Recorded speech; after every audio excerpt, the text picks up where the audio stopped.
Hello guys, so today we're going to be playing Roblox Rivals and we're going to be doing pay to win versus free to play, and let's get into this one. It's going to be a fire experience.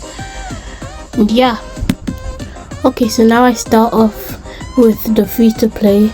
My aim is really good for free to play, so at the end of the video I'm going to choose the winner, and it might be free to play because how good it is, like the form and my movement with it, especially with the fists. I'm not really that good with handgun. I have a skin on it.